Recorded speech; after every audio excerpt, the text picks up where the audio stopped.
Good morning, good afternoon, and good evening, everyone. Welcome to the webinar on Pfizer BioNTech COVID-19 Vaccine, new formulation, and its implications on the vaccine management, supply chain, and technical assistance. I'm Marisol Castro from WHO Vaccine Supply Chain and Logistics team. So for today, we will cover two main topics. First, we will introduce you to the new Pfizer vaccine formulations, which will be presented by myself and Anahita from UNICEF. And then we will have an orientation from Crown Agent and UPS on the different types of technical support that they could provide to countries and their experiences and lessons learned. Jessica Leon and Brian Richmond will be the presenters for Crown Agent, and Chris Larson and John O'Sullivan will be the presenters for UPS. The presentations with links to the other resources will be shared with you later. Now, let me present the topic on handling, storing, and transporting the Pfizer vaccine COVID-19 products. This presentation will cover the following topics. First is the vaccine presentation, storage and requirement, and shelf life. Second is the operational considerations on vaccine management and administration. Third is the orientation to manufacturer-supplied thermal shipping container. Fourth is the recommended cold chain and vaccine deployment strategies. Fifth is the considerations when selecting ULT freezer model and temperature monitoring devices, and the equipment options for transporting and storing vaccine at the lower distribution points. So as you know, currently there are three types of COVID-19 vaccine products produced by Pfizer BioNTech. The Pfizer vaccine formulations that are now available through COVAX are the PBS and the Sucrose formulations. The PBS, also called the Purple Cap vaccine, is the initial formulation that is recommended for people ages 12 years and above. This vaccine requires dilution, and it is very sensitive to shaking and vibration. This is the reason why we cannot transport this vaccine for more than 12 hours once it is thawed. The new Sucrose formulation comes in two forms. First is the gray cap vaccine, which is also recommended for people ages 12 years and above. But unlike the purple cap, this vaccine does not need dilution. It is a ready-to-use formulation. The other Sucrose formulation is the pediatric formulation or the orange cap vaccine, recommended for children ages 5 to 11 years. This will require dilution. Due to its varying conditions before use, health workers are advised to get familiar with the different formulations and handling requirements to avoid confusion and administration errors, especially during immunization session. Please note that Sucrose formulation is relatively more stable, so thawed vaccine can be transported at any time before its expiration date. Both the purple and gray cap vaccine comes in a 6-dose multi-dose vial presentation. While purple cap requires dilution and gray cap is ready to use, both vaccines have 2 doses as primary series regimen, and each dose is given at 0.3 ml. Although the manufacturer advised a 28 days interval between doses, the WHO Strategic Advisory Group of Experts, or SAGE, advise countries to use the interval of 4 to 8 weeks, as a longer interval between doses is associated with higher effectiveness and potentially lower the risk of myocarditis or pericarditis. SAGE also recommends providing an extended primary series dose to immunocompromised people 1 to 3 months after the completion of the 2-dose primary series. Then, for the non-immunocompromised people above 18 years old, a booster dose to be given 6 months after the 2-dose schedule is also recommended in accordance to the WHO prioritization roadmap. With regards to the pediatric orange cap formulation, each vial contains 10 doses, and prior to use, a 1.3 ml dilution is required. It is also given in a 2-dose primary series, with each dose given at 0.2 ml. Here, the recommendation to use 4 to 8 weeks interval between doses also applies. Currently, SAGE has no recommendation on providing booster doses for children 5 to 11 years. All 3 formulations has a shelf life of 9 months when stored at ultra-low temperature. All can be temporarily be stored in the thermal shipping container for a maximum of 30 days with dry ice replenishment every 5 days.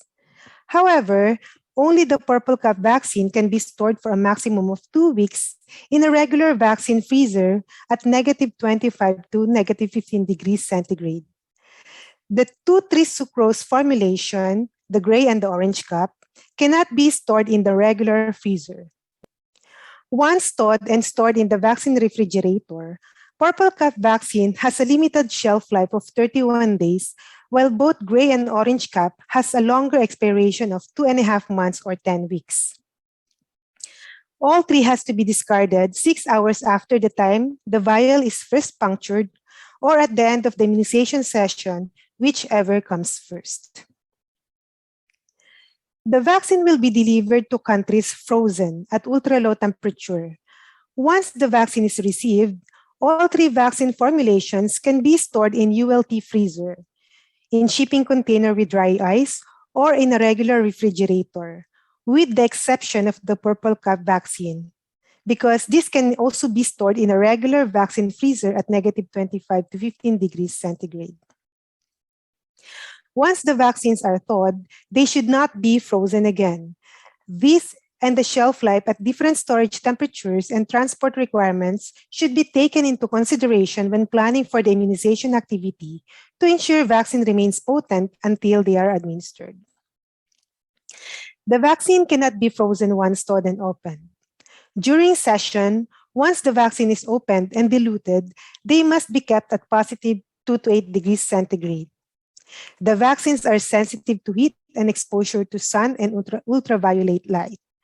They can be managed under room light, but this should be minimized. It is therefore important to keep the vaccines in their original secondary packaging until they are ready for use. The packaging is also an important reference for the updating of the expiration date, as the vaccine is moved from one temperature storage to another. The diluent should not be frozen. For storage, they can be kept at room temperature, but during immunization session, it is advised to keep the diluent at the same temperature as the vaccine, which is +2 to 8 degrees centigrade. The vaccine vial label has no VVM, but will have the other pertinent information such as the lot number, expiration date, dose per vial, and the dosage. There may also be a space allocated to write the date and time of dilution. This slide shows you the dimensions of the secondary packaging as well as the packed volume. The initial supply of gray and orange cap vaccines may come in the 195 vial tray box, similar to the supply of the purple cap vaccine. In this packaging model, the packed volume for purple cap vaccine is 1.8 cubic centimeter per dose.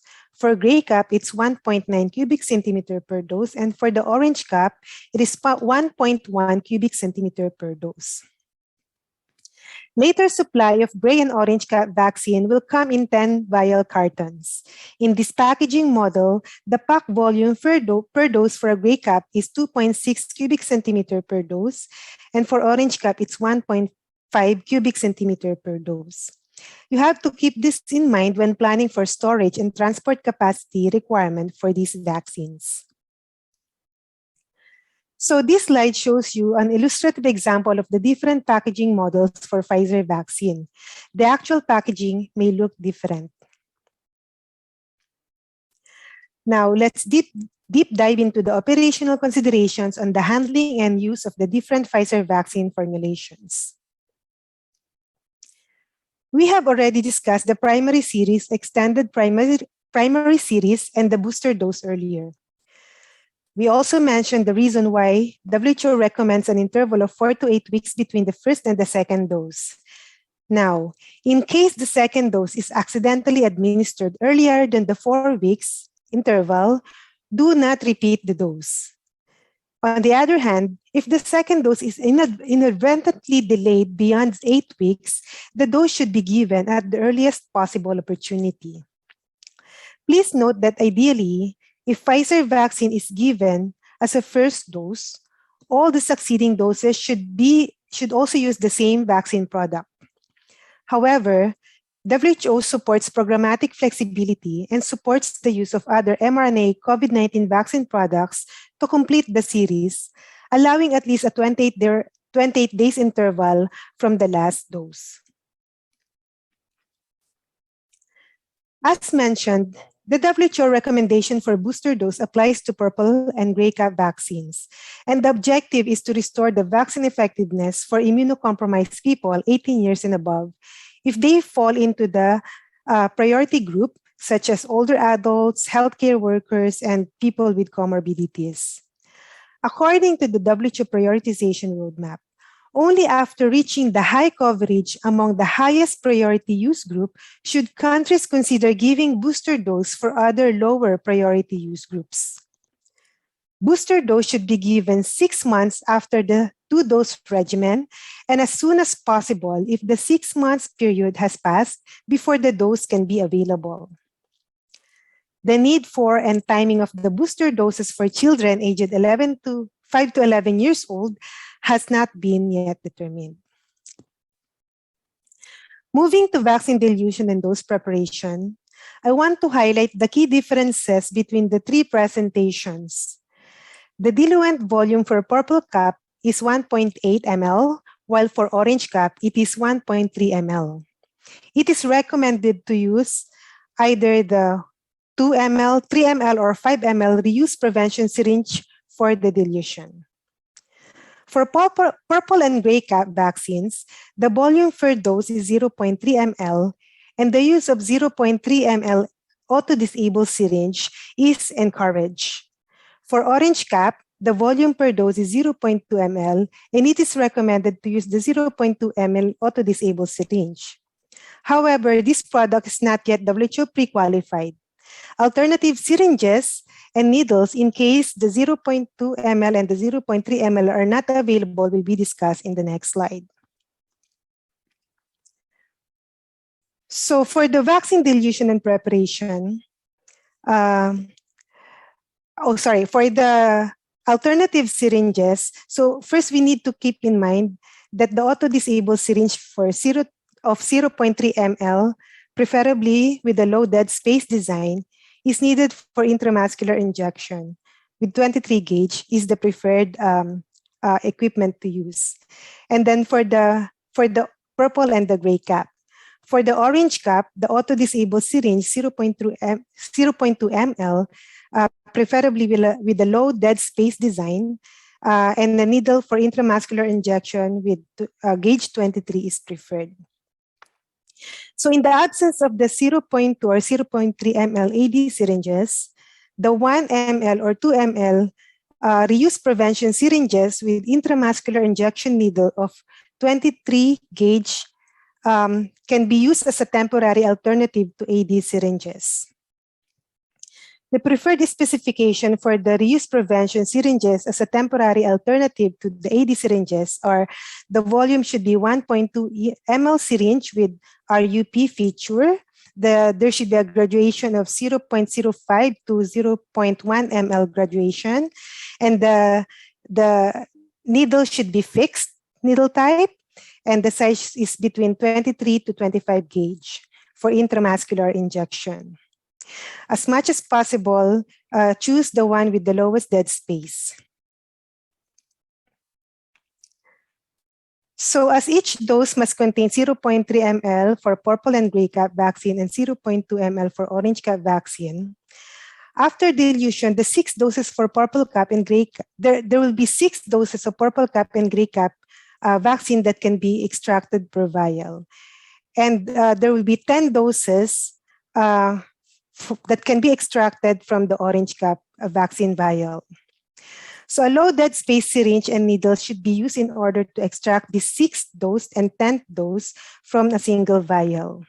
The low dead space syringe and needle combination should have a dead volume of not more than 35 microliters in order to maximize the available doses in each vial. So, can an extra dose in a vial be used? So there are reports that health workers are able to extract an accurate extra dose from a vial. This can be used. If after taking 6th or 10th dose per vial, you can still withdraw an additional accurate vaccine dose, you can administer it provided that the storage temperature for the vaccine while in use and the multi-dose vial policy are respected in accordance with your national policy. If an accurate dose cannot be withdrawn from the same vial, do not combine the residual vaccine from multiple vials. You have to discard any remaining vaccine in a vial. Also, remember that the preloading of syringes is not recommended. Withdraw only an accurate dose from a vial when you are ready to administer. The vaccine should not be mixed in the same syringe with any other vaccine or medicinal products. Discard any unused vaccine 6 hours after dilution or after first puncture or at the end of the vaccination session, whichever comes first. Discard immediately after use all the used auto-disable and reuse prevention syringes in the sharp safety box and discard the empty vaccine vials in the sharp safety box. As for the diluents, they are meant for single use only with the Pfizer vaccine. Any remaining diluent from the open vial should be discarded and should not be used for the next vial. The vaccine shelf life at ultra-low temperature has been extended from 6 months to 9 months. Therefore, it is encouraged to always check the shipping documents and manufacturer information regarding the updated expiration for 6 months. Countries may receive information from the manufacturer that the 3 months extension may apply to some vaccine lots that are already delivered, which have labeled expiration date based on the 6 months shelf life at ultra-low temperature. If the off-label extended expiration date is found not acceptable or creating confusion among the health workers, it is encouraged to fully utilize the concerned vaccine lots before the labeled expiration date. So the vaccine shelf life depends on the type of formulation and the current storage temperature for where the vaccine is stored. Every time the vaccine is moved to a different storage temperature, always update the expiration date on the label based on the remaining shelf life under the new storage condition. This is referred to as the dynamic labeling. The original expiration date should be respected if the updated expiration date in the new storage condition comes earlier than the shelf life at -25 degrees to -15 degrees centigrade and +2 to 8 degrees centigrade. Make sure the process of transferring the vaccine to another storage temperature and relabeling of each tray boxes or cartons are done in less than 3 to 5 minutes to ensure the vaccine quality is maintained. For purple cup presentation, storage and transport at -25 to -15 degrees centigrade can be considered for a single period of up to 2 weeks within the vaccine shelf life. Before the end of the second week period, it is encouraged that the vaccine should be thawed for use. So with regards to the application of dynamic labeling, these are the possible scenarios where they can be applied to purple cap vaccine. We will discuss this in detail in the next slides. So for example, if the original expiration date at ultra-low temperature is 31st of August, which is the 9 months shelf life from the manufacturing date, we use this first scenario. When the vaccine is moved directly from ultra-low temperature to +2 to 8 degrees centigrade on the 15th of July, the new expiration date will be 14th of August, which is the end of the 31 days. Do not use the vaccine beyond 14th of August. In the second scenario is when the vaccine is moved from ultra-low temperature to -25 to 15 degrees centigrade on 15th of July, the new expiration date will be 28th of August. This is equivalent to 15 days at -25 to -15 degrees centigrade plus 31 days at +2 to 8 degrees centigrade. Do not use the vaccine beyond 28th of August. The third scenario is when the vaccine is moved from ultra low temperature to negative 25 to negative 15 degrees centigrade on 15th of July. Then the new expiration date will be 28th of August, which is equivalent to 15 days at negative 25 to negative 15 degrees centigrade, plus 31 days at positive 2 to 8. But if the vaccine is moved from negative 25 to negative 15 storage to positive 2 to 8, on the 5th day, the expiration date must be updated again to 19th of August, which is equivalent to 5 days at negative 15 to negative 15 degrees centigrade, plus 31 days at positive 2 to 8 degrees centigrade. Do not use the vaccine beyond 19th of August. For the gray cap and orange cap vaccine presentations, these are the possible scenarios to apply dynamic labeling. So for the first scenario, if the original expiration date at ultra-low temperature is 30th of September, the first scenario applies when the vaccine is moved directly from ULT to positive 2 to 8 degrees centigrade storage on the 1st of July. The new expiration date will be 8th of September, which is the end of the 10 weeks period. Do not use the vaccine beyond 8th of September. In the second scenario is when the vaccine is moved directly from ultra-low temperature to positive 2 to 8 degrees centigrade on the 1st of August. So this is a bit late. So the original expiration date of 30th September must be respected. Using the vaccine up to the end of the 10 weeks period from the date the vaccine is stored is not allowed because it falls on the 9th of October, and this is beyond the original expiration date. So do not use the vaccine beyond 30th of September. With regards to the application of labeling at the service points, you can either use a written label using a permanent waterproof marker or a sticker. There are challenges if the markings on the vial label is done because there is limited space, and the label can also get wet or the marking can be erased. So what we recommend is, if possible, keep the vials in the original cartons while they are not in use. Use waterproof pens or permanent ink marker or waterproof stickers. Write clearly and legibly on the vial if you're using this approach. Ensure original expiration date remains visible for reference. Ensure that the vial labels are kept dry and intact at all times, especially during the immunization session. As using a sticker is another option, it also has a challenge. One still needs to check and keep in mind the date the vaccine was removed from the freezer. It is possible the second vaccine supply was stored earlier. So health workers need to pay attention.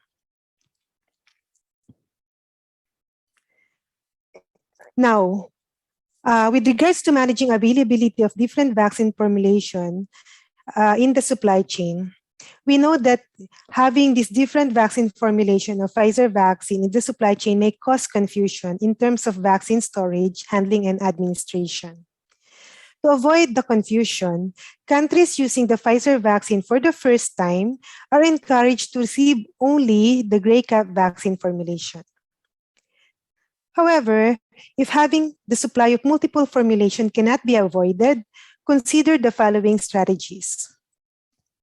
Train health workers on the management of the different Pfizer vaccine formulation. Carefully plan your vaccine orders and supply distribution to minimize having both purple cap and gray cap vaccine formulations in the same supply chain, especially at the service points. Distribute for use first the purple cap vaccine until all stock is depleted before distributing the gray cap vaccine. Or consider limiting the use of each formulation separately in clearly identified geographical areas that fit in with the vaccine supply chain of the country. Another consideration is to physically separate the purple cap and the gray cap vaccine during storage and transport by using separate shelves in the UCC or fridges with clearly readable signs. Attach on the refrigerator a visual guide on cold chain, dynamic labeling, and expiration date management of the different vaccine formulation to have a constant reminder to health workers and cold chain officers. Consider also providing health workers with a graphical visual aid to distinguish vaccine formulations easily and the corresponding handling and storage requirement. If the remaining shelf life of the gray cap vaccine is short, accelerate the use of purple cap vaccine by increasing the coverage and organizing multiple campaigns or vaccination sessions using purple cap vaccine only. If it's not possible to avoid having supply of both purple cap and gray cap vaccine at the service points during a vaccination session, make sure that they are kept in separate vaccine carriers. Ensure that the color-coded labels are kept intact during session because once a vial is opened, the color-coded cap is no longer a valid reference. Make sure the same vaccine formulations are resupplied to the same facility for subsequent immunization sessions. And note that when you are applying the physical separation of the different vaccine formulation during storage and distribution, this will increase the required storage and transport capacity. So countries are advised to plan ahead and make an early provision for additional storage capacity. Now, let's move on to the topic on the manufacturer-supplied thermal shipping container.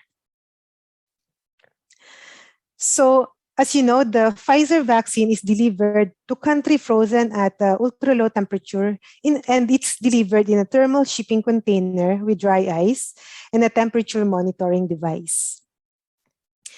Diluents for purple cap and orange cap are sent separately from the vaccine. With regards to the syringes, if it's supplied by COVAX facility, syringes is bundled with the vaccine.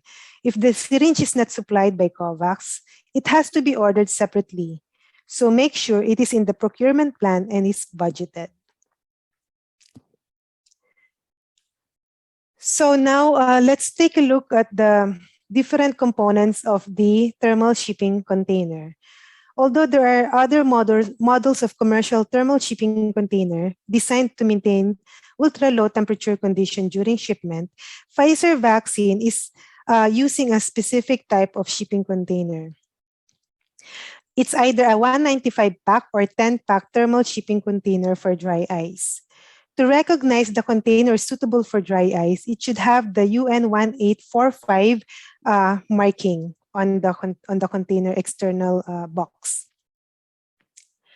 So the thermal shipping container used by the manufacturer has 5 parts. First is the dry ice pod, which is the removable container for the top layer of dry ice. Next is the vial tray box, which hold the vaccine vials or cartons. And third is the tray box compartment, which is a fixed inner container that holds the tray boxes or cartons. And then we have the foam lid, which covers the vaccine tray boxes and cartons and holds the temperature monitoring device. And lastly, the thermal shipping container per se, or the outer carton of the container. Individual thermal shipping container must be returned within 30 days upon receipt of international delivery. So they must be returned to the manufacturer. This is a requirement, along with the temperature monitoring device and other components of the container. The thermal shipping container can be used as a temporary storage for the different vaccine formulations. Individual thermal shipping container must be returned upon receipt, 30 days upon receipt of international delivery. So this gives you the limit of for how long you can use the thermal shipping container as a temporary storage for vaccine. So when you are using the thermal shipping container as a storage, they can be used only for up to 30 days due to the requirement for return. And then you need to re-ice the thermal shipping container every 5 days and thereafter. An estimated 15 kilograms of dry ice per container is needed during each re-icing period. When fully loaded, The container weighs about 20 kilograms. In order for this container to maintain the ULT condition for up to 5 days, they must be opened less than 2 times per day for no longer than 5 minutes per opening. So please also note that the holdover time for the thermal shipping container from international delivery is only 24 hours. So it is important to re-ice the thermal shipping containers within 24 hours after receipt if you want to use it as a temporary storage. So as mentioned, each thermal shipping container has one temperature monitoring device, and it's either the Controllant Saga Logger or the Controllant Logger 10.01 model. Monitoring of the shipping container temperature by the manufacturer stops once the device is deactivated. You have to keep the deactivated device because it has also to be returned along with the shipping container. If using the thermal shipping container as a temporary storage, the Ministry of Health is responsible for providing the additional temperature monitoring device for the continued monitoring of temperature during storage. You have to ensure that the additional device is securely and properly installed by following the manufacturer's instructions.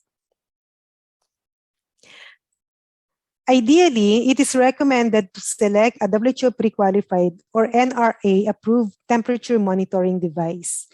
Note that at this time, there is no WHO pre-qualified ultra-low temperature monitoring devices. It is also recommended to select a wider temperature range than the required storage condition and a device with a high and low temperature alarms.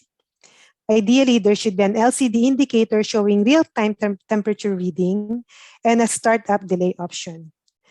And also, that it is able to record temperature in short intervals of at least every 15 minutes. So this is my last slide, and it shows the maximum time that unopened tray boxes can be exposed to ambient temperature during vaccine transfer from ULT to ULT freezer, or from ULT freezer to freezer, and from ULT freezer to refrigerator. For the opened tray boxes, the maximum time of exposure allowed for ambient temperature is up to 3 minutes. Once the vaccine are in either the freezer or which applies to purple cup only, and it is moved to the refrigerator, the maximum allowable time for the vaccine to be exposed at ambient temperature is up to 3 minutes for unopened tray boxes and up to 1 minute for opened tray boxes. So this is my last slide, and I will now give the floor to Anahita to discuss the cold chain system required for storage of the Pfizer vaccine. Thank you very much. Over to you, Anahita. Thank you very much, Maricel, and hello to everybody. So in the following sections, we will provide key takeaways on cold chain aspects related to the current and the new Pfizer formulations. And given the time available for this webinar, we refer for comprehensive details to the available WHO UNICEF technical guidance documents available. Next slide. Thank you. We will start looking at the cold chain and vaccine delivery strategies for the Pfizer BioNTech COVID-19 vaccine. And so when deploying or developing these strategies, it is important to observe the following principles. A, to minimize the ultra cold chain infrastructure requirements, that is not to overinvest in UCC, while at the same time allowing for broader access and higher uptake of the vaccine.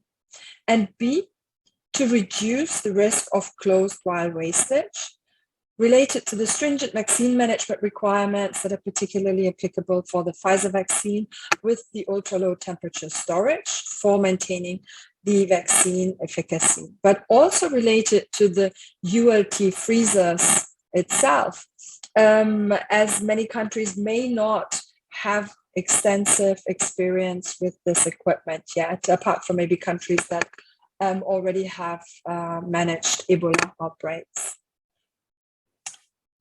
Next slide, please. So when developing the deployment strategies, it is critical to consider, first of all, the type of Pfizer vaccine formulations, especially as we now have the new formulations with improved thermostability profile, and the vaccines can be kept for 10 weeks at positive storage, 2 to 8 degrees temperature. In this context, it's also important to note, related to the new formulation, the gray and the orange cap, that the use of ULT freezer is recommended only at central level as a main rule. We further recommend to develop visual aids for the cold chain managers, especially if a country will need to manage multiple formulations during the transition period. And we are anticipating to see that, where countries will have both the current formulation, the purple cap, and receiving the Nutris formulation, the adult and the gray cap. On the deployment strategies, we distinguish between A, the cascade deployment, and B, the rapid deployment. For the cascade deployment modality, the vaccines are moved from central UCC hub to different subnational storage points. And we are looking at two different scenarios for establishing these UCC hubs. The main one is the single UCC hub at central level, and for exceptional cases, multiple UCC hubs, meaning at first subnational level as well.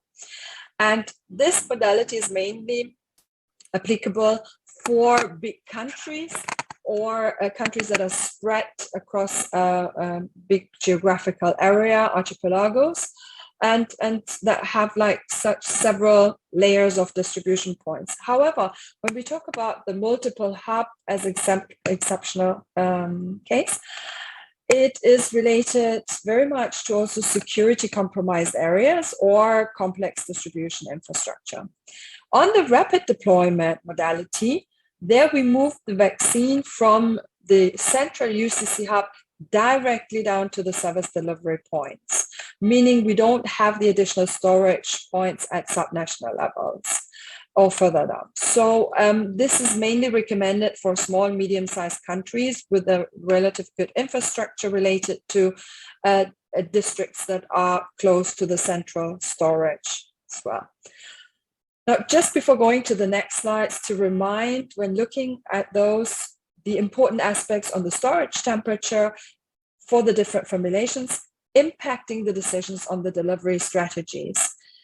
To recap, on the current formulation, the purple cap can be stored at -25 to -15 degrees for maximum 2 weeks, which is not the case for the new formulation, the gray and orange cap. And with regards to the positive storage at 2 to 8 degrees, the current formulation, the purple cap, can only be stored for up to maximum 31 days, whereas the improvement with the new formulation, the gray and orange cap, can be kept for up to 10 weeks.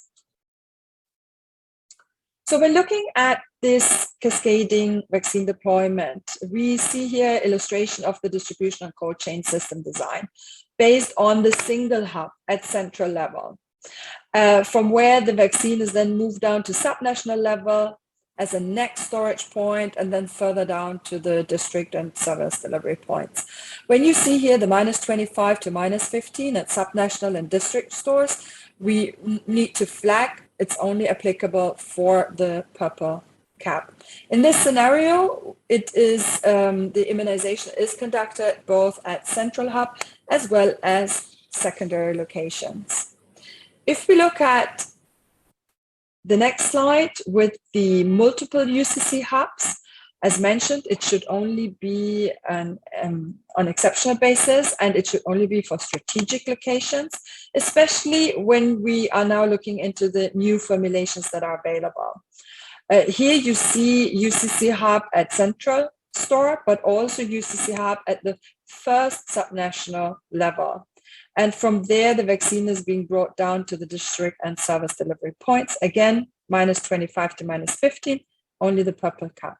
So why we say exceptional is because the lower we bring down the UCC storage and the supply chain levels, there is a higher risk of closed vaccine vial wastage. Next slide, please. Now, in terms of the advantages of the cascading vaccine deployment modality, we are seeing one of the advantages is the UCC investment is limited to central store and hence more cost effective.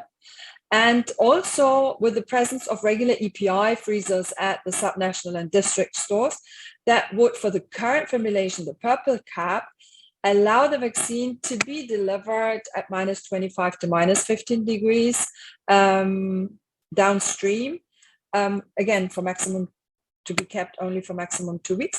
And in that sense, also minimize the risk of the transport stress if delivered at the positive storage. As Maricel has already mentioned, the transportation stress of the vaccine, it can only be delivered for maximum 12 hours at positive storage due to the sensitivity of the shaking.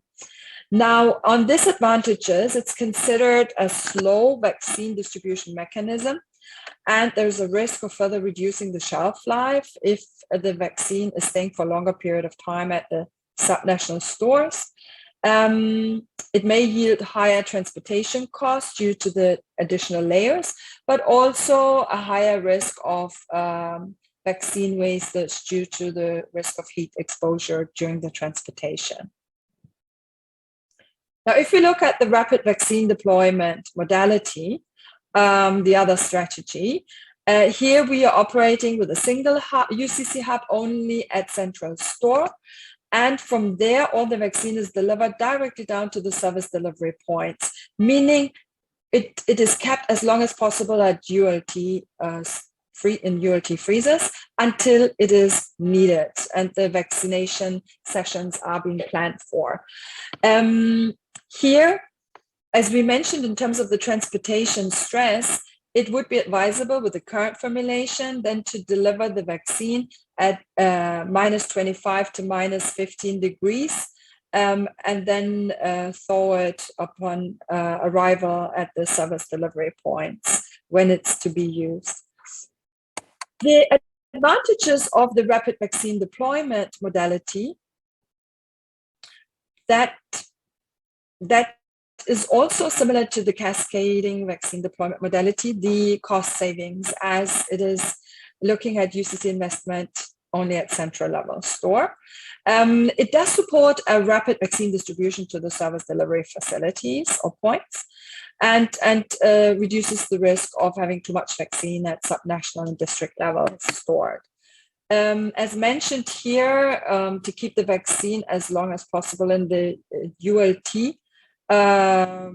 freezers until it is needed, that also maximizes the shelf life, that the vaccine is only being thawed at the time it is required for the vaccination sessions. It may also save on transportation costs as we're not having these additional supply chain levels for the storage. In terms of disadvantages, as mentioned, for the current formulation, the risk of transportation stress, and therefore it's recommended if it's more than 12 hours for transportation, and hence recommended to have it transported in -25 to -15 for the purple cap. If we can go to next slide. So if we are looking at the exceptional situation that we are talking about first subnational level, we've seen a number of countries that are requesting excessively UCC freezers to store at subnational level the vaccine without taking into account the key considerations related to ULT freezers, but more treating it as a regular additional EPI freezer or cold chain. And we must stress that the ULT freezers, they are more complex to manage to ensure the well-functioning of the equipment and the safeguarding of the vaccine potency. So if this is considered, it is important to look at the strategic and operational aspects. Now here, related to the strategic aspects, to look at the evidence that it will contribute to increased access to the vaccine and increase the coverage, but on the operational side, then to look at the ability of being able to meet the conditions to ensure adequate functioning of the ULT freezers, there are a number of conditions to be met. Some of the key criteria are stable, uninterrupted stable electricity, and to be able to operate at ambient temperature, meaning below 30 degrees. Another aspect on the operational side is also to ensure to have skilled and trained staff and technicians that know how to operate the ULT freezers and also maintain the ULT freezers. We would like in this context to flag, as it is listed in the box here at the bottom of the slide, that ULT freezer installation at district level and service delivery levels are not recommended and should really not be pursued. As mentioned in some of the other slides, the lower the supply chain level we go down for ULT storage, the higher is the risk of closed vial wastage. And that is related to the less reliability of electricity and technical expert support. Now, with regards to this first subnational level UCCC hubs, as mentioned, there are a number of operational considerations to take into account, which are listed here. And there are more details in the technical guidance documents. But just to flag out here, as mentioned, ambient temperature for operating the ULT freezers is critical, below 30 degrees, and hence air-conditioned room is mandatory. Now, also in terms of the uninterrupted power supply, there needs to be constant power, hence backup generators to be available, as well as fuel, as we have seen cases where then there wasn't sufficient fuel to operate the backup generators that created problems for the safeguarding of the vaccines. Further, also the temperature monitoring, very important aspect, both in terms of remote temperature monitoring as well as the 30 DTRs. It's critical that the temperature is monitored 24/7 and that data is being downloaded and checked on daily basis. As mentioned, that there is trained health workers, that they are available at any point in time. And to have a contingency plan is also critical, especially the availability of alternative storage capacities in case of emergencies. As we mentioned, if there could be an operational breakdown of the freezer, but it could also be power interruptions, issues with the backup generators, etc. So it's always good to have either additional backup ULT freezers or additional other alternative ULT storage.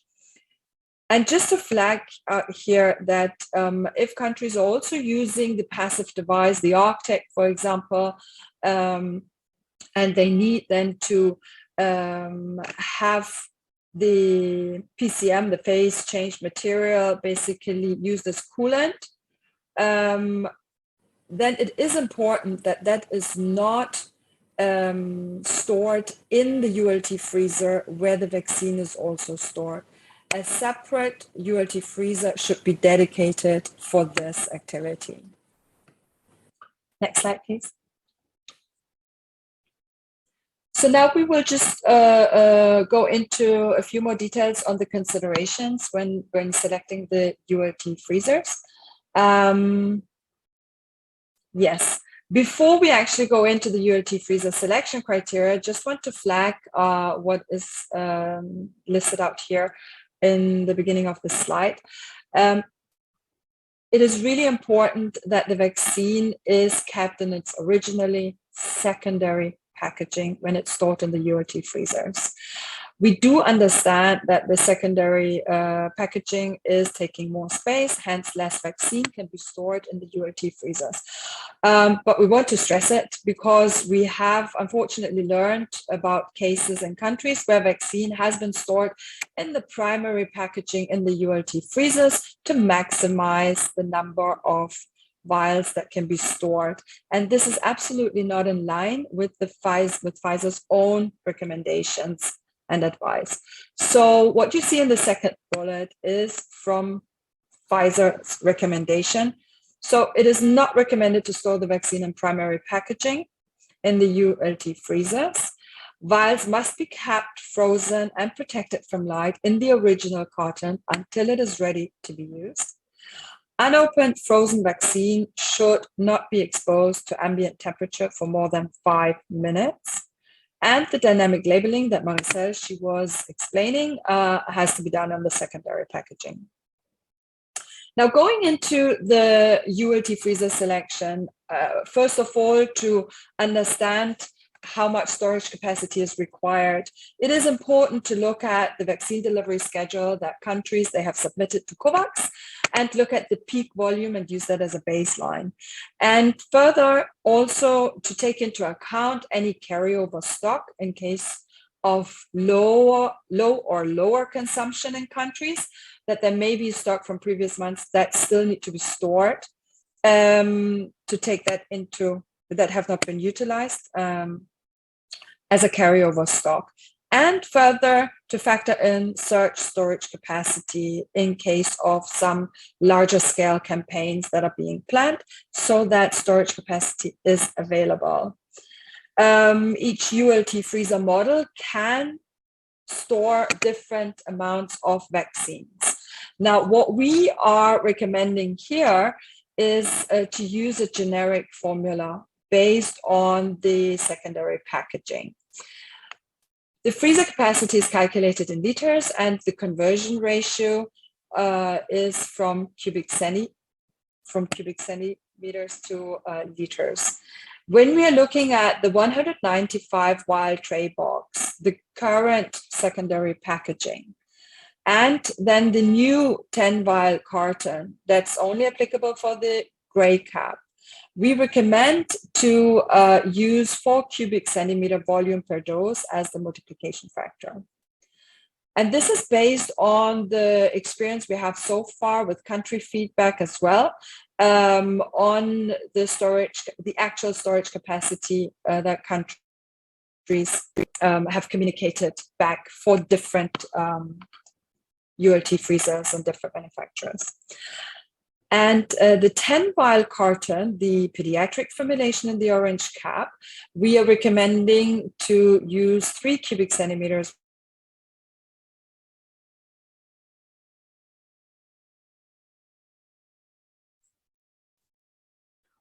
volume per dose. So just as for the one that would basically translate into 12,000 liters and into 15 ULT freezers of the large size, 800 liter freezer. And when we are looking at the 10 vial carton pediatric formulation, to use the 3 cubic centimeters for the same 3 million doses, we would end up with 9,000 liters storage capacity required, and roughly speaking, 12 units of UCC at an average of 800 liters. Next slide, please.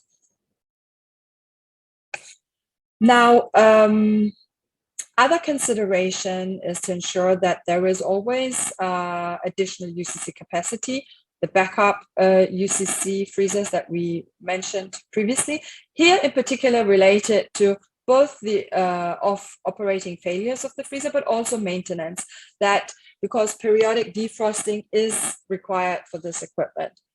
We also want to flag out that the sensitivity of managing the ULT freezers, a single unattended power fluctuation could both permanently damage the UCC freezer, but it could also put the vaccine at risk, the vaccine potency. And the same with a single unattended open door event that could also put the vaccine potency at risk.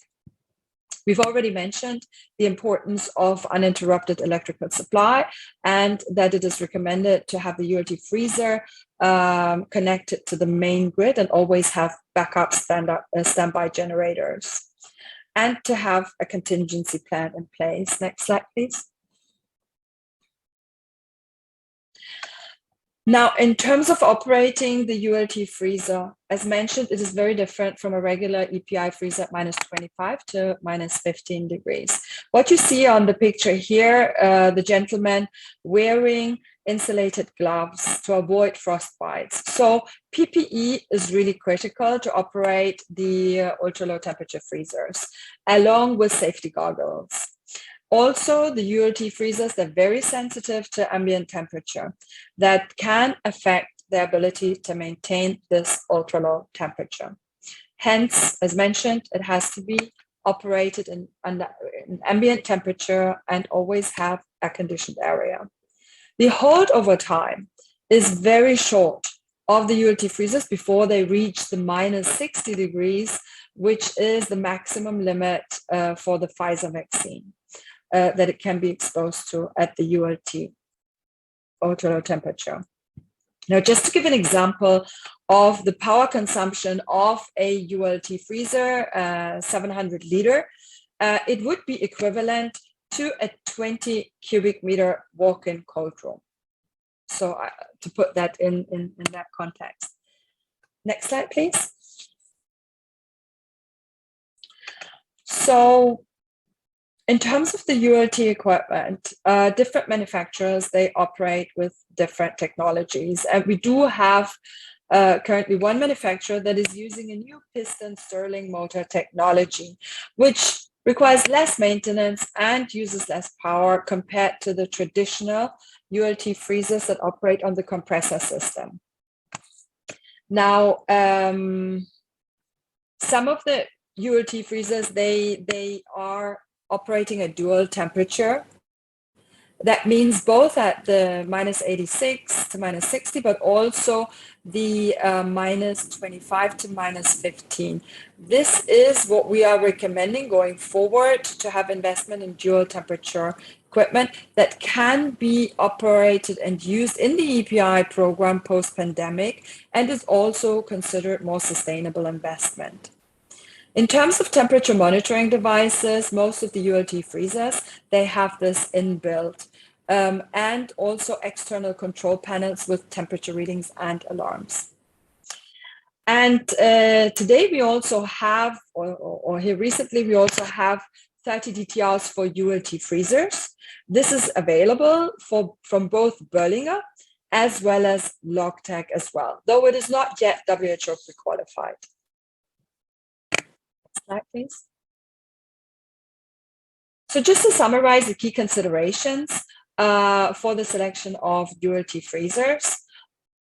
Number one, knowing the storage capacity required, taking into account the factors that we mentioned, also the surge capacity.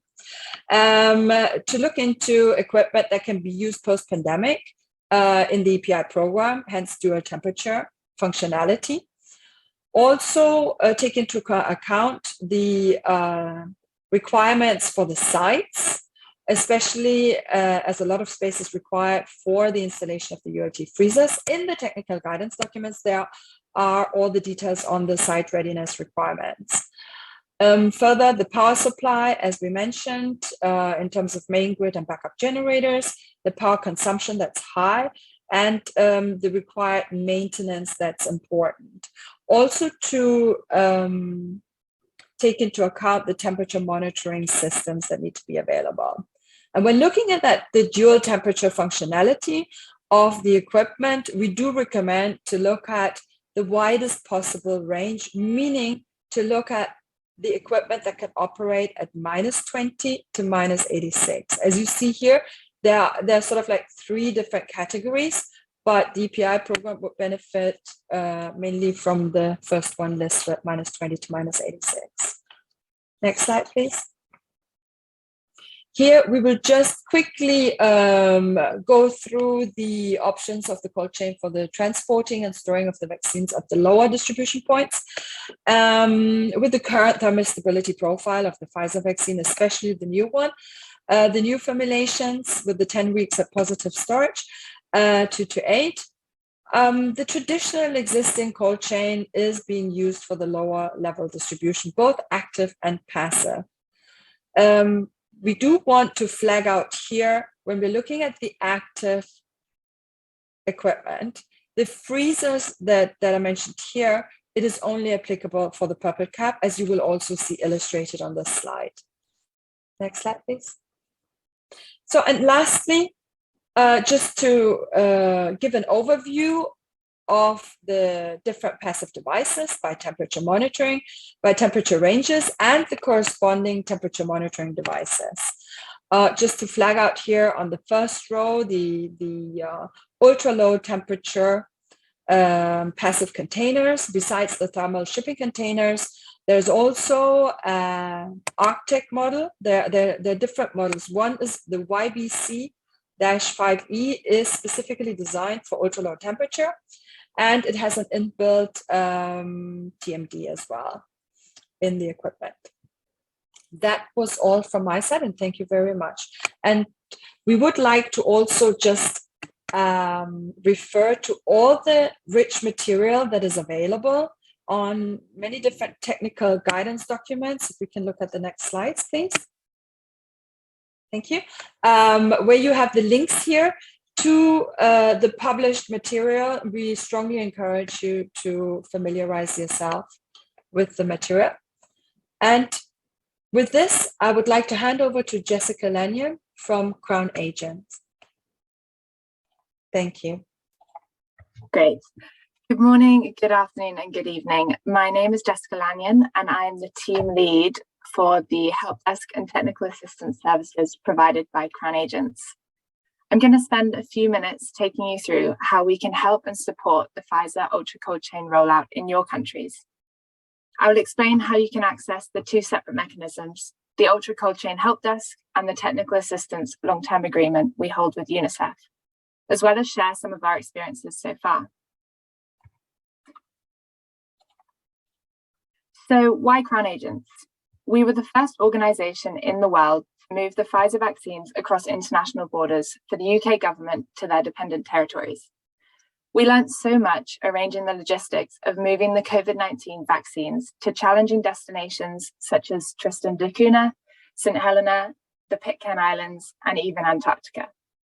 We have also procured over $500 million US worth of Pfizer vaccines for different clients worldwide. We bring together the skills of both Crown Agents and our partner GlobalWorks, a German company that has over 30 years of specialist experience in storing and transporting pharmaceuticals and medical products. This organogram shows our core team. Myself, Jessica? Yeah? Sorry to interrupt. We don't see you changing the slides. Can you click on F5, please? Yes. Can you see it? No, it's not moving. It's still not fixed. Hop. Let me just.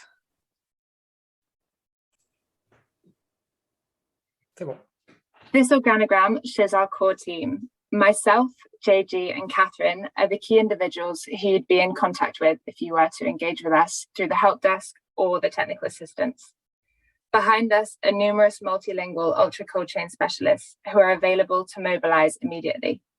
Many of these specialists have direct experience working with UNICEF country officers on the Pfizer rollout in their own countries. Over the past several months, we have worked with 17 UNICEF country officers and ministries of health through both the help desk and technical assistance long-term agreement. We have found that each country has specific needs and challenges. However, many common themes have emerged. For example, there is growing ultra cold chain capability being established in most countries, and this is most effectively done at the central level. The storage of the vaccine is needed at ultra low temperatures, and for many countries, this is their first experience of this. The Pfizer vaccine requires different temperatures along the supply chain, which requires rigorous vaccine temperature monitoring. Efficient stock management is required to avoid wastage, particularly as more vaccines are available on the market. First expiry and first out is essential to be adhered to. And standard operating procedures need to be created and staff need to be trained in their use.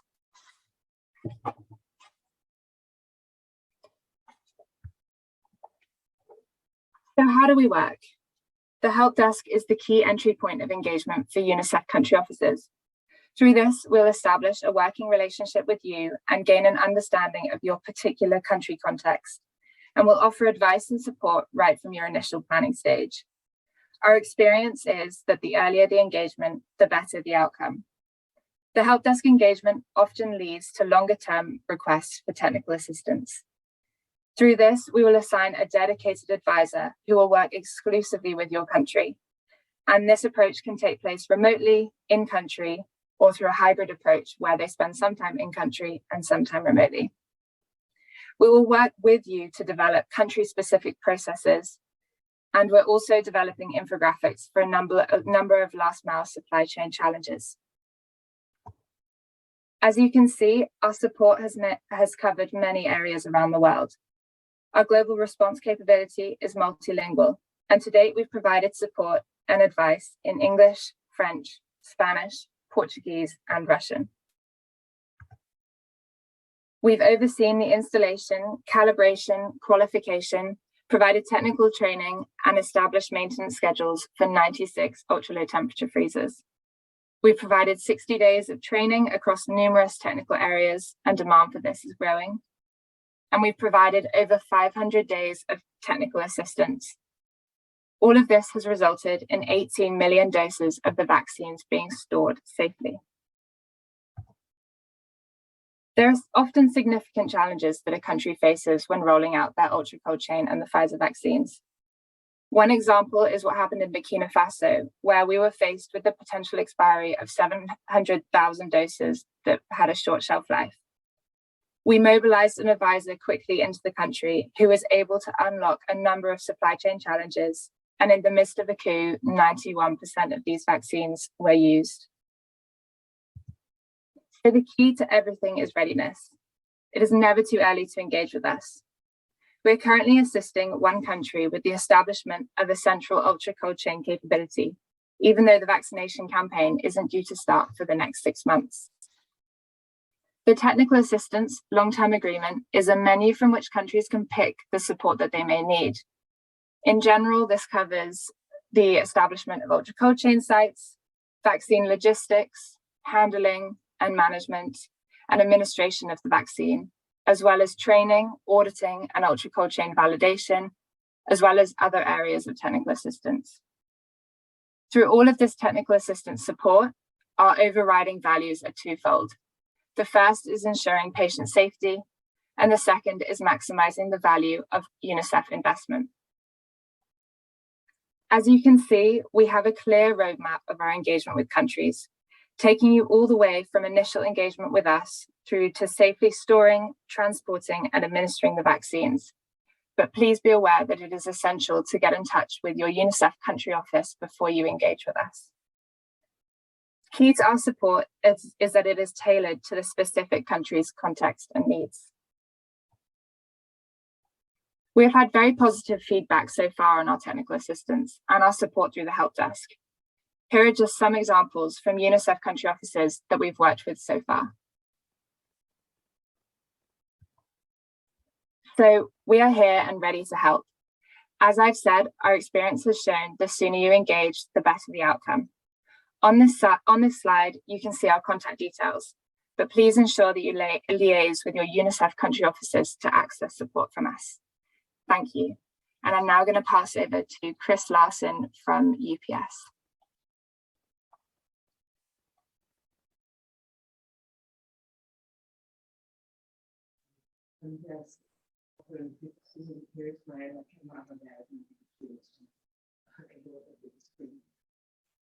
Thank you, Jessica.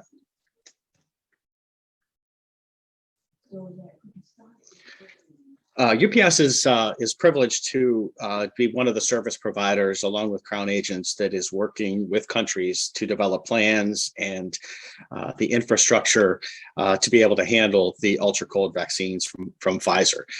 We've had the opportunity to work globally with Pfizer. We've delivered 1.3 billion doses of COVID-19 vaccines to 83 different countries. So we've had the opportunity to demonstrate our capability in terms of international transport, managing cold chains, and certainly working within countries where we've worked with countries like Nigeria to deliver more than 1 million doses within the country of the Pfizer vaccine, and being able to move it around within the country at -70. So this kind of experience has given us the capacity to bring some of our expertise, bring some of our subject matter experts to the table, to work with countries to make sure that they understand the cold chain logistics associated with being able to handle the Pfizer vaccine. We've put together a training program that includes subject matter experts from UPS. We have some partners that have deep experience within the industry. We have a partner that works with us, a former Pfizer exec, and they've really helped us to be able to put together a lot of good information to be able to share with countries and really help deliver and design this training program. The training program at a high level includes an online training, so a Zoom session with our experts. We hold a couple of these with countries, and we cover a lot of the contents that we'll look at here shortly via Zoom. Subsequent to that, we also have a website with training videos that reinforce and re-enhance the lessons taught in the Zoom training. And this gives countries the ability to watch these or have people train on these videos to be certified in terms of their knowledge of handling the Pfizer vaccine, and also to be able to have them as just-in-time training, so they can rewatch a training video on how to re-ice a softbox, say, days before it arrives. If that training was given to them months ago, that can be a pretty powerful refresher training. Our training is scalable. Because it is web-based, because it is training videos online, this can reach a lot of different people within the country, and so our ability to train large numbers of people within the countries that we've worked with has certainly helped in terms of disseminating the knowledge and information needed to be able to handle this. And then finally, there's an in-country component to it for countries that want some additional technical assistance. We have our subject matter experts that are able to go to countries and work with them. We'll talk a little bit more about that. At the first part of our training, it's about the Zoom sessions. So we have live Zoom sessions that we conduct with countries. Before we get started with that, though, we have a consultation with the country and the MOH and the EPI teams to really understand the situation of that country. What is the cold chain capacity within the country? What is the general delivery plan, or how far out of a radius from the capital area do they plan to distribute a Pfizer vaccine or others? So we really get a good understanding of what the country's specific situation is, and then we're able to tailor the training, as we'll talk about, for that country's situation, especially the in-country part of it, but also how we talk about distribution planning and some of the other concepts that we cover in the training. The training for the Zoom-based training includes some of the topics that you see here. It starts with the handling protocols for the vaccine, whether it's the gray cap or the purple cap. We want to make sure that the country teams know exactly what the handling protocols are. We talk a lot about avoiding vaccine wastage. Obviously, that is planning for consumption, planning for distribution, but it's also maintaining shelf life and managing shelf life pretty closely. And we'll talk a little bit more about that. We go through a lot. We spend a good bit of time on handling the softbox, in terms of everything from unloading the softbox to re-icing the softbox. And handling the controllant device that's within the softbox on arrival.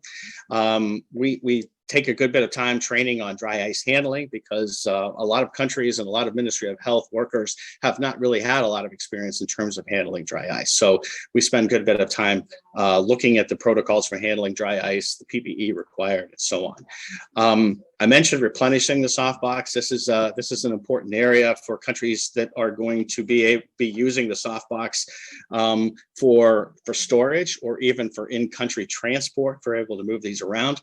So being able to re-ice that softbox is critical. Expiry management, I mentioned. Contingency planning. We get into a lot of discussion around contingency planning with the countries, and we'll take a look at that here briefly. Distribution planning. And then we talk about a couple of different tools, right? The Stirling freezers, there's some there's some 2 to 8 degrees C shippers and things like that that can be used to extend the amount of time product can be held at that temperature. So they're quite handy for doing distributions within the country that take long periods of time or longer periods of time to be able to reach remote areas and so on. And then we talk about freezer validation and operation. This is something we have a lot of experience in. I think UPS operates more than 6,000 pallet positions of freezer space globally, right? So a lot of experience in terms of operating the equipment that we're able to share with the countries. Beyond the topics covered in the Zoom training, and there's the web-based video library. These are short lessons that correspond to the training. They're on-demand training, so they can be accessed at any time at the convenience of the folks that are taking the training. It can be used to cascade to broader groups. I think within Malawi and Zambia and Cameroon, among other countries. In each one of those, more than 100 people have watched the video lessons and have been certified as completing all of those video lessons. So it gives the country the ability to keep track of who's been trained and on what. And as I mentioned earlier, it's a powerful just-in-time training mechanism to review and refresh on training that may have been viewed some weeks or a month earlier than someone would actually have to carry out the handling of the vaccines. Beyond that, we have subject matter experts that can work within the countries on specific scopes of work relative to what the country needs. Those have typically looked at Pfizer readiness in the Pfizer checklist and working with the country to ensure readiness. We will work a lot with the countries on developing SOPs and guidance documents. These standard operating procedures are tailored to the country's specific situation. We work with the EPI teams and the Ministry of Health teams to configure these SOPs. We have kind of a base SOP for handling this vaccine, obviously based on our experience and working with other countries. So we have kind of a template to start with, and then we can tailor it to the specific situation of the country. We work with the countries on redistribution plans. We'll talk a little bit more about this, but understanding and developing plans for distribution, where are you going to be delivering and distributing these vaccines, the Pfizer vaccine within the country, to make sure that there's a good plan in place for being able to move it. And so these are some of the technical areas or technical assistance areas that we get into. We have a long-term agreement with UNICEF as well for providing this kind of technical assistance, and there is a technical assistance menu that we can share, the UNICEF team can share as needed. So some examples of the training, just to give you kind of a feel for it, right? I talked about the handling of the Pfizer vaccine. How is it packaged? We go through extensively how it is packaged and how you unload it. What are the recommended storage conditions? We spend a lot of time talking about maximizing shelf life, like for the purple cap, where you can hold it within the freezer, within an ultra cold freezer for the duration of its shelf life.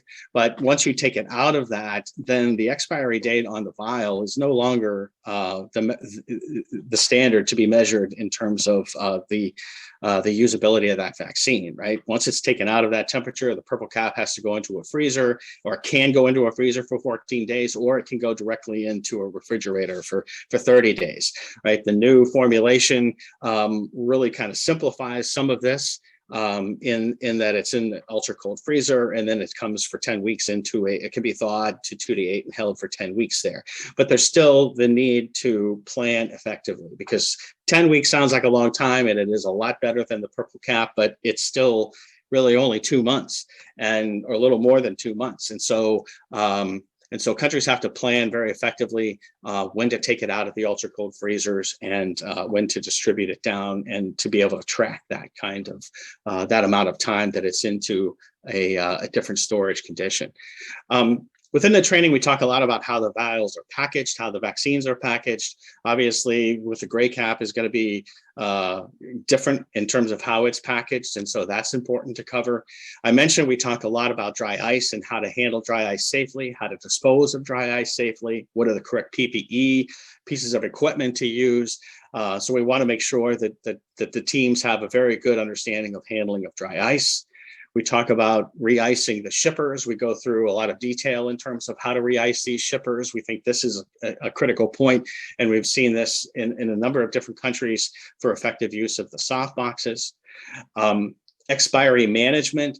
Once, as I mentioned, once you take the vaccines out of ultra cold, then you've got to keep track of how long they've been out, right? So the purple cap can only be out for 14 days in a freezer, 31 days in a 2 to 8. However, the gray cap has 12 weeks at 2 to 8, but nonetheless, it has to be tracked, right? So you're either using these kinds of labels or by the CDC or other mechanisms such as writing on vials, but countries need to be trained in the process of managing expiry in this area.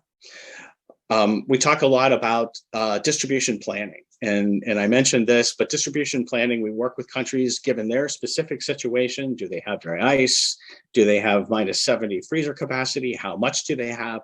So we spend a lot of time working with countries on planning out the distribution. At what point will the vaccines be thawed to a warmer temperature? How long will they be held there? What is the mechanism for moving them from one point to another, both vehicles, packaging, et cetera? So we kind of have a standard process for looking at this based on our experience. We've done distribution of millions of doses of this vaccine, of the Pfizer vaccine within Nigeria at frozen temperatures. And so each country kind of has its own approach based on its capacity, based on the infrastructure associated with what they have within the country. And then finally, we work with them on contingency planning, right? Part of the deal with contingency planning is looking at failure modes. What could go wrong and where? And then once we've identified that, we go through the process of developing contingency plans to deal with that potential risk. And so we've incorporated this a lot into the SOP section that we work with the countries on. And but contingency planning is a powerful tool. We're big on it on the UPS side in our commercial business, and we stress it in the training. The time to think about what you're going to do to deal with a risk situation is not when it's sitting in your lap, right? It's in advance. And I think the Crown Agents team making a point about can't do this too early is exactly right. Just a couple of things that we've experienced within the countries in doing our training. One, the soft boxes we've seen have not been optimally used. Many countries unload them immediately upon arrival within the country into ultra cold freezers, and then they go through the process of figuring out, well, when do we take them out of the freezers? How do we move them forward? We've worked with a number of countries to try to make more optimal use of the soft boxes by re-icing them on arrival, and then using that soft box for distribution deeper into the country. We've been working with Pfizer on some different ways to do that. We worked closely with them in Nigeria to reuse thousands of soft boxes to manage the distribution of millions of doses of the Pfizer vaccine within the country. So there's a lot of strategies and a lot of uses for those soft boxes that can facilitate handling the vaccine, especially for countries with lower infrastructure and capacity and capabilities.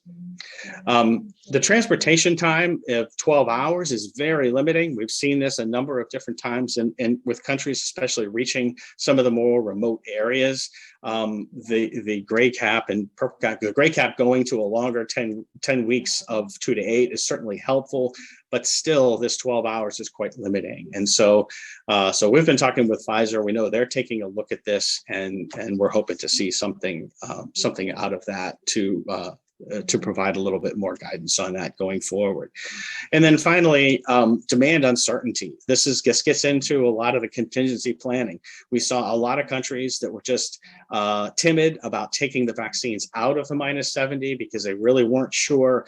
Well, even if they were sure what they were going to do with them, they were not sure of their demand. And so there was a lot of reluctance a bit of a cat and mouse game in terms of should we take them out of the freezer? Do we have demand lined up to be able to use it within 30 days? This area will certainly be alleviated a lot by having 10 weeks at 2 to 8. But this is an area that we work with the country quite a bit on to try to gain their confidence or get their confidence to a level where they feel good about the demand planning and the subsequent withdrawal of the vaccines from their ultra cold storage. So those are just some of the things to share that we've had some experience with. We look forward to working with countries and with the UNICEF teams, like Crown Agents, we can be contacted through the local UNICEF offices to provide support. Thank you very much. Thank you very much, Chris. Well, I would like to thank all the presenters, all the panelists for this brilliant presentation, and all the attendees through all the 3 sessions. The recording of this session and the presentation will be made available. We will post everything on the TechNet website, and it will be sent by email to everybody who registered to any of the sessions. We will also share a compiled Q&A. It will be written, and this will be shared in the email and as well as on the TechNet website. Again, thank you very much, everyone, and I wish you all a pleasant day. Bye-bye. All right. Thanks, Alex. Thanks, everyone. Bye. Thanks, everyone. Bye-bye. Thank you. Bye.